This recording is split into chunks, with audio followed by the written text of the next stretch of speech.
Hello everyone. ఇవాళ మనతో పాటు ఉన్నారు సీనియర్ జర్నలిస్ట్ భరద్వాజ్ గారు. వారితో మాట్లాడదాం. సార్ నమస్తే సార్. నమస్తే. సార్ ఇప్పుడు తిరుమల అనేది బాగా న్యూస్ లో వస్తుంది. తిరుమల గురించి చాలా విషయాలు వస్తున్నాయి. సో ఇప్పుడు రీసెంట్ గా మనకు ఒక న్యూస్ వస్తుంది ఏంటంటే తిరుమలలో ఇప్పటి నుంచి రాజకీయాలు మాట్లాడితే కేసులు పెడతామని చెప్పేసి ఒక న్యూస్ అయితే బాగా వైరల్ అవుతుంది. సో దానిపైన మీ అభిప్రాయం? అంటే తిరుమలలో రాజకీయాలు మాట్లాడకూడదు అని అనుకుంటే తిరుమల నుంచి మీడియాని కిందకి పంపించేయాలి ముందు. అంటే తిరుమలలో ప్రతి ఛానల్కి ప్రతి పత్రికకి ఒక ఆఫీస్ ఉంది. అక్కడ జనరల్గా జరిగేది ఏంటంటే దర్శనాలు చేసుకుని బయటకు వచ్చేటువంటి సెలబ్రిటీస్ కావచ్చు, పొలిటికల్గా చాలా పాపులారిటీ ఉన్నవాళ్ళు, పదవుల్లో ఉన్నవాళ్ళు, పదవుల్లో లేని వాళ్ళు, మాజీలు, తాజాలు అందరూ దేవుడి దర్శనానికి వస్తారు. వెంకటేశ్వర స్వామి దర్శనమై వాళ్ళు వస్తూ ఉండగా ఆ గుడి ప్రాంగణం నుంచి కొంచెం యువతలకు రాగానే అక్కడ వారి నాపి, వారి సినిమా సెలబ్రిటీ కావచ్చు, పొలిటీషియన్ కావచ్చు, అది అనవసరం, అలా లోగో పెట్టి వాళ్ళతో మాట్లాడించడం అనేది ఒక సాంప్రదాయంగా నడుస్తోంది.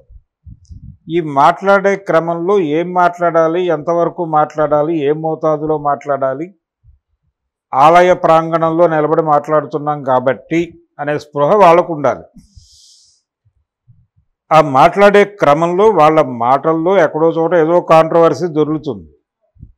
అవతల వారి మీద విమర్శో, లేకపోతే ఇప్పుడు సపోజ్ తాము అధికారం కోల్పోయి వేరే వారు అధికారం చెలాయిస్తూ ఉండగా తిరుమల దర్శనం చేసుకున్నటువంటి ప్రతిపక్ష నాయకుడు మేము అధికారంలో ఉండగా చాలా చేశాం, మేము వెళ్ళిపోయిన తర్వాత వీళ్ళ చేతుల్లోకి అధికారం వచ్చాక ఇలా తయారు చేశారు, ఇక్కడ కడుపు తరుక్కుపోతోంది అని అన్నాడు అనుకోండి, అది పొలిటికల్ స్టేట్మెంటే అవుతుంది. సో అది పొలిటికల్ స్టేట్మెంట్ అయింది కాబట్టి అతని మీద కేసులు పెట్టాలనేది ఇప్పుడు ప్రస్తుతం కొత్తగా తీసుకురావాలనుకుంటున్నటువంటి ఒక నిబంధనకు సంబంధించిన ఇబ్బంది. ఈ కేసులు కూడా ఎలా పెట్టాలి, వాళ్ళు కొండ దిగి వెళ్ళే లోపు కేసులు నమోదు చేయాలంటున్నారు. చేయొచ్చు, తప్పేం లేదు దానిలో. అంటే మీడియాని ఇన్ టోటల్ పైన బాయ్కాట్ చేస్తే, అంటే రద్దు చేసి మీరు అలిపిరిలో పెట్టుకోండి మీ ఆఫీస్లో అని చెప్పాలి. దిగువన అలిపిరి దగ్గర పెట్టుకొని అలిపిరి నుంచి కిందకు వచ్చాక ఒక మీడియా పాయింట్ పెట్టుకుని ఆ మీడియా పాయింట్ దగ్గరకు వస్తారు సెలబ్రిటీస్, అక్కడ మాట్లాడించుకోండి, లేదు తిరుపతి ప్రెస్ క్లబ్లో మాట్లాడించుకోండి. అంతే తప్ప విడిగా మీరు లోగోలు పెట్టి మాట్లాడించటం కొండ మీద కుదరదు. అంటే కొంతవరకు ఈ పొలిటికల్ స్టేట్మెంట్స్ తగ్గచ్చు.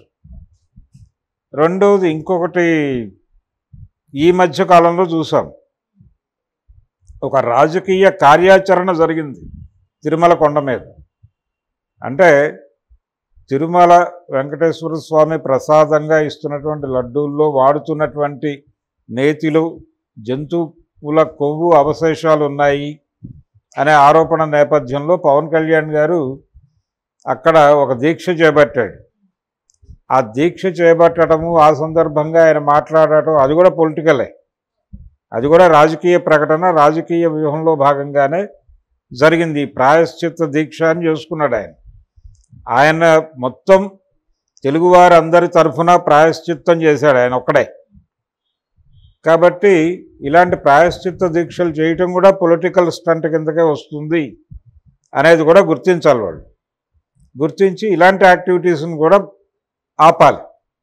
ఆపేటువంటి ఇవేవైనా రాసుకున్నారా దానిలో అనేది చూడాలి. ఇంకా బయటకు రాలేదు, అది ఈ ఆలోచన దశలో కనిపిస్తోంది. దానికి సంబంధించిన డ్రాఫ్ట్లో కూడా రెడీ అయిపోయినాయి.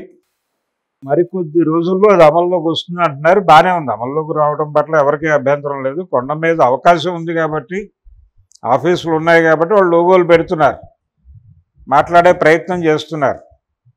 అది మీరు తీసేయండి. అసలు మీడియాకి ప్రవేశం లేదు అని పెట్టుకోండి. పాలిటిక్స్ మాట్లాడరు ఎవరు. విడిగా పర్సనల్గా కలిసి అక్కడ ఏమన్నా మాట్లాడుకుంటే కాటేజీల్లో మాట్లాడుకుంటారు.